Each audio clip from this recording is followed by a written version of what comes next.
ಮನೆ ಸಾರಿಸ್ತಾ ಇದ್ರು. ಇವತ್ತು ಏನಿಲ್ಲ, ಹಂಗೆ ಕ್ಲೀನ್ ಮಾಡಿಬಿಡ್ತಾರೆ, ಫ್ಯಾನ್ ಹಾಕಿ ಗಾಳಿ ಉರಿಸಿಬಿಡ್ತಾರೆ. ಇಂಥ ಅವ್ಯವಸ್ಥೆ ಬಂದಿರೋದ್ರಿಂದ ಕ್ರಿಮಿಕೀಟಗಳು ಮನೆಯಲ್ಲಿ ಆವರಿಸಿದು, ಮನಸ್ಸಿನಲ್ಲಿ ಆವರಿಸಿದು, ಶರೀರದಲ್ಲಿ ಸೇರಿದು.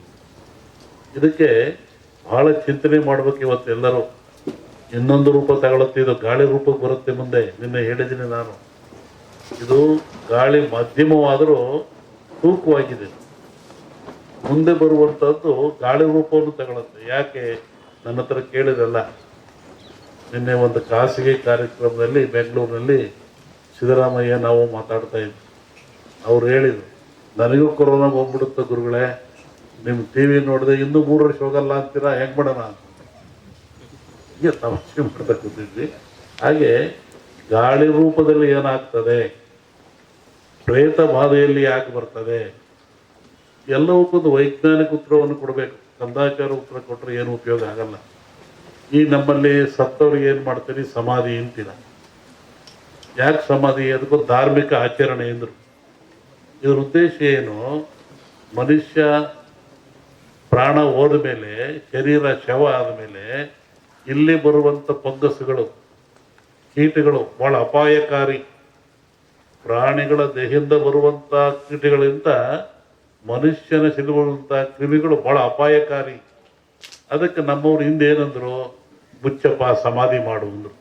ಎಷ್ಟು ಗುಂಡಿ ತೆಗೀರಿ, ಅದ್ರ ಕೆಳಗೆ ಕುಂಡಿಸ್ರಿ, ಆಮೇಲೆ ಬಸರು ಗಟ್ಟಿ ಹಾಕ್ರಿ, ಮುಚ್ಚಿರಿ, ತುಳಿರಿ ಅಂದರು. ಆಮೇಲೆ ಸುಟ್ಟು ಹಾಕ್ರಿ ಅಂದರು. ಸುಟ್ಟು ಬಿಡ್ರಿ ದೇಹನ ಅಂದರು. ಇದು ಧಾರ್ಮಿಕ ಪರಂಪರೆ ಆದರೂ ಒಂದು ಆರೋಗ್ಯದ ಒಂದು ಮೌಲ್ಯವಾಗಿರ್ತಕ್ಕಂಥದ್ದು.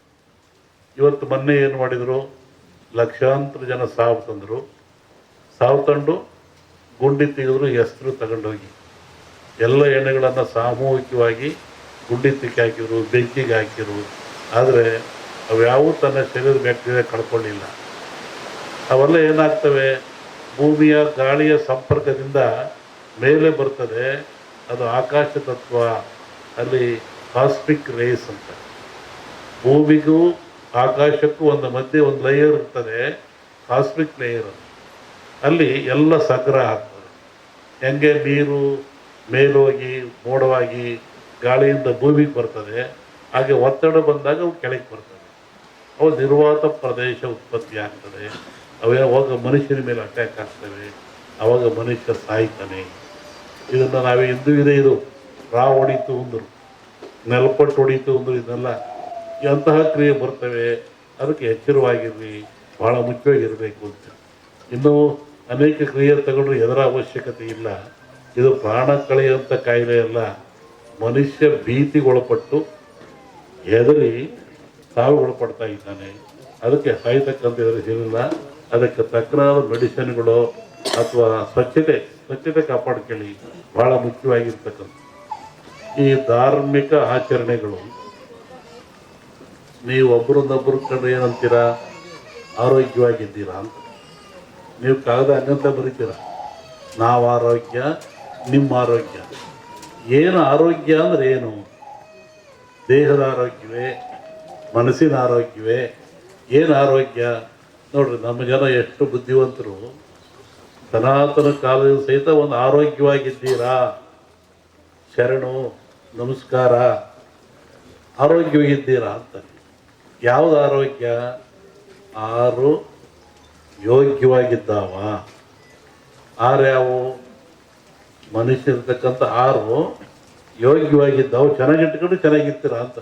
ಕಾಮ, ಕ್ರೋಧ, ಮೋಹ, ಮದ, ಮತ್ಸರ, ಲೋಭ. ಕಾಮಕ್ಕೊಳಗಾಗಬಾರದು, ಮತ್ಸರಕ್ಕೊಳಗಾಗಬಾರದು, ಲೋಭಕ್ಕೊಳಗಾಗಬಾರದು, ಕ್ರೋಧಕ್ಕೊಳಗಾಗಬಾರದು, ಆಶೆಗೆ ಒಳಗಾಗಬಾರದು. ಈ 6 ಚೆನ್ನಾಗಿಟ್ಕೊಳ್ಳಿ. ಅದಕ್ಕೆ ಆರೋಗ್ಯವಾಗಿದ್ದೀರಾ. ನಾವು ಕೇಳೋ ಜನ ಕೇಳೋದು ಕಲ್ತ್ಕೊಂಡ್ವಿ, ಒಳಗಿನ ತತ್ವ ನಮಗೆ ಬರಲಿಲ್ಲ. ಇವತ್ತು ಹಬ್ಬ ಆಚರಿಸ್ತೀವಿ, ಸಮಾರಂಭಗಳನ್ನು ಮಾಡ್ತೀವಿ, ಕಾರ್ಯಕ್ರಮ ಮಾಡ್ತೀವಿ ಅಂದರೆ ಅದರ ಮೂಲ ಉದ್ದೇಶ ನಾವು ತಿಳ್ಕೊತಾ ಇಲ್ಲ. ಆ ಮೂಲ ಉದ್ದೇಶ ಏನು ಅಂದರೆ ಮನುಷ್ಯನಿಗೆ ಆರೋಗ್ಯದಾಯಕವಾಗಿರಬೇಕು, ಖುಷಿ ಇರಬೇಕು, ನೆಮ್ಮದಿ ಇರಬೇಕು ಅಂತ. ಹಿಂದಿನ ಕಾಲದಲ್ಲಿ ಒಂದು ಧರ್ಮ ಆಚರಣೆ ಇತ್ತು.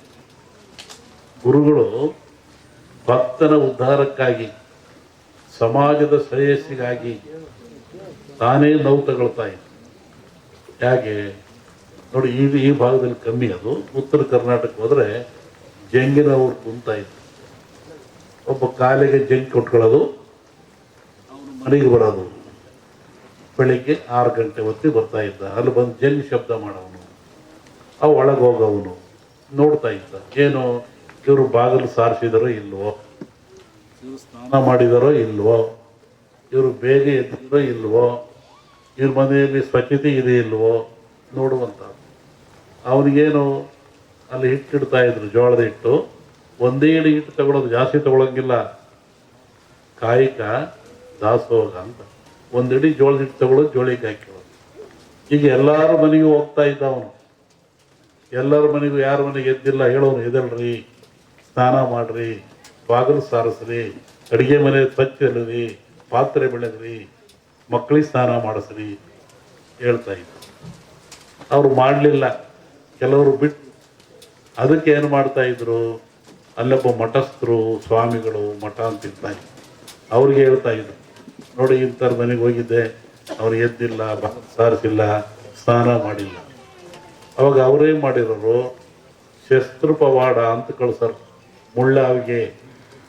ಇವತ್ತು ಅವೆಲ್ಲ ಒಂದು ಆಡಂಬರ ವಸ್ತುವಾಗಿಬಿಟ್ಟಿದ್ದಾವೆ. ಒಬ್ಬ ಬರೋನು ಗಂಟೆ ಅಲ್ಲಾಡಿಸೋನು, ಮನೆ ಮುಂದೆ ಮುಳ್ಳಾವಿಗೆ ಮೇಲೆ ನಿಂತ್ಕೊಳ್ಳೋನು. ಮುಳ್ಳಾವಿಗೆ ಮೇಲೆ ನಿಂತ್ಕೊಂಡ್ರೆ ನೋವು ಯಾರಿಗೆ? ನಿಂತವನಿಗೆ.